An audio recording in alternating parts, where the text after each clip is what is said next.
let me just add a couple of things. I mean, your point is, you just shut that up real quick. Your point is well taken, and I think it's a very important point. And we actually sort of observed that here at the college itself. At the college, we started off as being a science and engineering related institution, and most of our students and faculty are focused on doing research, and there's a lot of very good R&D that's coming out of, and technology that's coming out of the research that's happening here. In fact, I was at another session a few weeks ago, and they said that New York State is #2 in terms of the amount of research that comes out of the institutions, the colleges and the universities. But we're nowhere near the top when it comes to actually commercializing the technologies and taking it to the next step, which was basically your point. There's a new emphasis here in the college, and we have what we call the nanoeconomics constellation. We have Professor Laura Schultz here. Raise your hand, Laura. And she's actually been actively involved, and we're growing that constellation. And I was just recently appointed head of that constellation too. And one of our activities is to try to do basically what you said. I mean, through the incubator program that we have here, that's funded through NYSERDA. We actually have also one of the first student-based companies that got established here based on our last business plan competition we ran. You guys want to raise your hand up there? This is Best Technologies. That's actually focused on commercializing the next generation of battery technologies. That was technology that got developed over here. So it is a cultural mindset. And I think RPI has actually been doing this for quite a while. They've been engaged. I mean, they had their incubator program. But we're starting to do that a little bit more aggressively here and getting the faculty as well as the students. And you know, in the past, it was the big companies that would just grab up the technology and license it from us. But now our focus has been on really trying to do the startup as well, in addition to the license. So that's the point I'll make. You had a comment here, sure.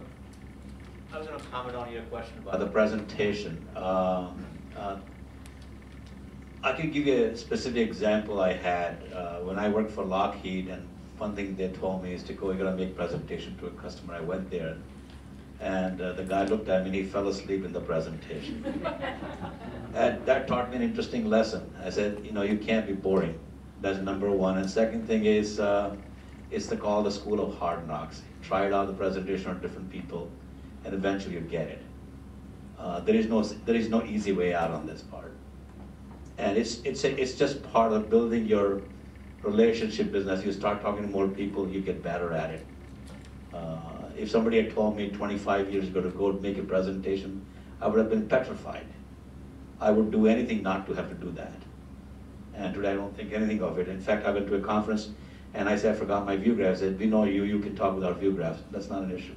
So it's just, you know, I would advise people to basically take the time and try out the presentation, and this is the only way you'll learn. Yes. Go ahead. Well, I agree with one of the speakers that no one business or technology will save the world. Collectively, the clean energy technology can go a long way to saving the world from its present crisis in global climate change.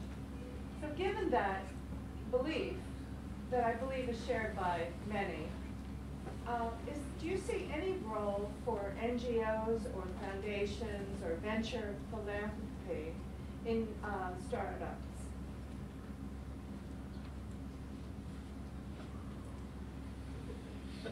Walt shaking his head. Absolutely. You think I can? Go ahead. Oh, sorry. We have like this.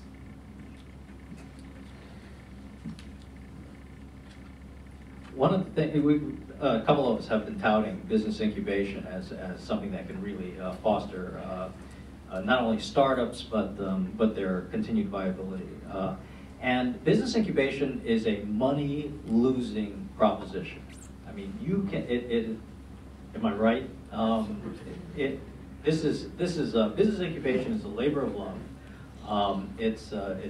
There are no really good, reliable, cash-generating models out there. That's why incubators rely on state agencies. They rely on academic institutions. You know, there are many city-based and county-based business incubators.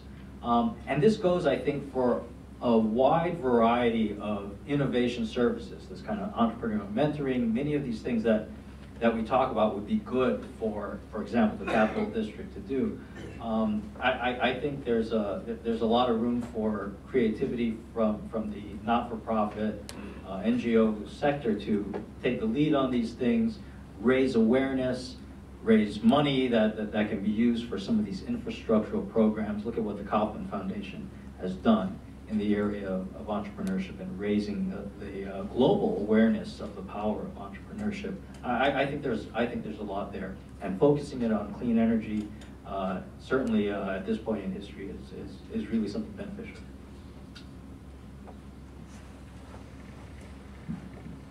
Yeah, certainly, you know, the incubation as money losing, yes, it needs support. NGOs, corporations, foundations can have a major force.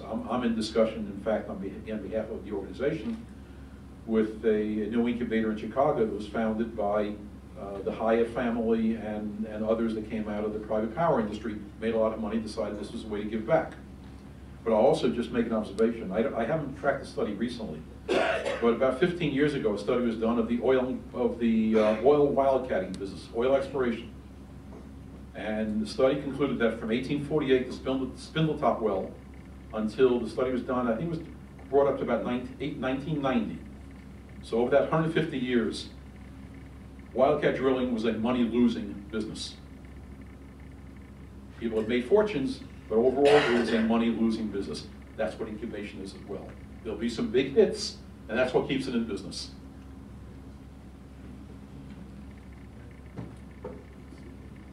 I think we're going through a very tough time right now.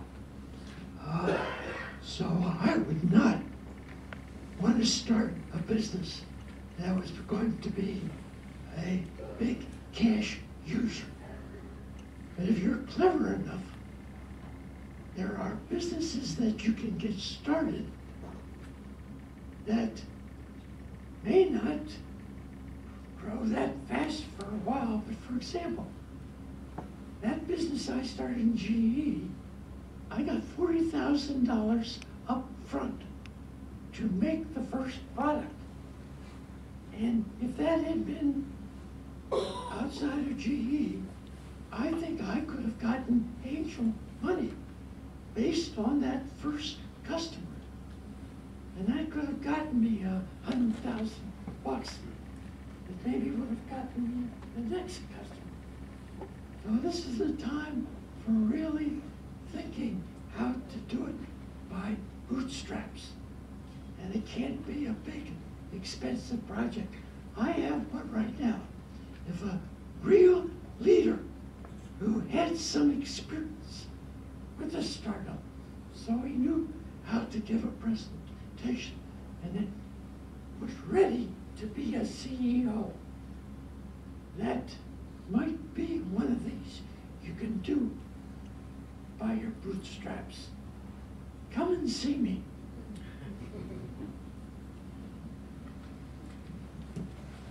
Thanks, Reed. We've taken a look at the money side of the equation very clearly.